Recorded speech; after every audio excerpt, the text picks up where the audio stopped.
You know, I found something that's funny about people.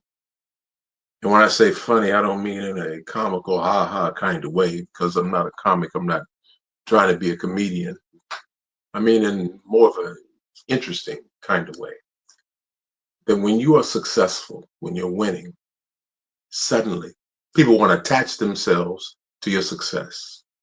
Everybody wants to come along and talk about how they help you to get to where you are. And I knew it was going to be this way, and I knew he was going to turn into this or she was going to become that. And I taught them this a long time ago, or I'm responsible for them getting married and they've been married this long, and that's because I introduced them. But they immediately want to attach themselves to your success. Question is, how much of what you did actually should be claimed as ownership from you? You're responsible for that happening.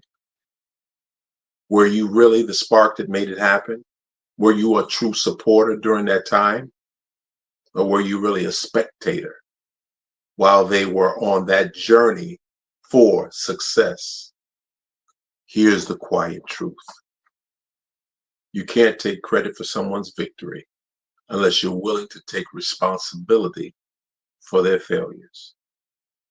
Man, I've seen leaders, I've seen people in families, I've seen so-called friends show up all of a sudden when somebody is winning. Things are going good for them, and they're right there talking about, oh yeah, I helped them make it, and they're there because of me, and they're quick to stick out their chest and hold their head up high and talk about they want to take credit for someone else's success. But the true leader is standing there when the applause starts to fade, and that's the question: where are you when person's name is not spoken of well, when they're spoken about negatively, when things aren't going good for them, when everybody is not calling them and requesting them to come out to do whatever it is that they do, and their name is not a shining beam to attach itself. They are standing in the shadows of failure, the shadows of defeat from a particular journey that they have been on. Where are you then? Are you still standing saying you want to take responsibility for that failure? Or are you only going to be around when they win because you're truly just a spectator and not really a supporter?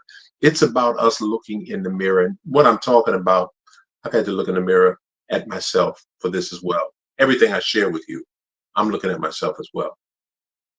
Here's another quiet habit that I've had to look at and see if you've ever experienced this. You're telling somebody something that you're excited about, something you've learned, something you've discovered, something you've found, something brand new. And before you can get finished, the person says, oh, I knew that already. I already had that answer. I knew that already. What happens is, if you're not careful, you can develop a habit of robbing people of the joy of their moment of discovery, their moment of happiness. And you rob them of that by saying, oh, I knew this already. That's old. That's nothing. No, I told you that a long time ago. You rob them of that. And actually what it is, it's your ego crying out for attention. You rob yourself of the ability, the opportunity to demonstrate humility and not having to announce what you knew ahead of time.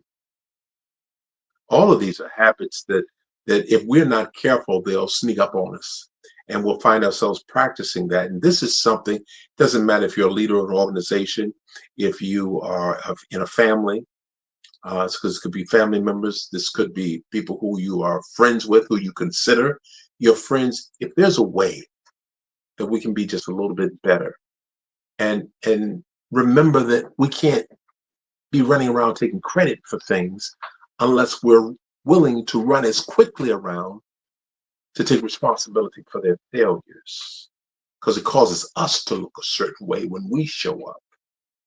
And the other side of that is when someone is proud of something that they've accomplished and that they've done, let them have that.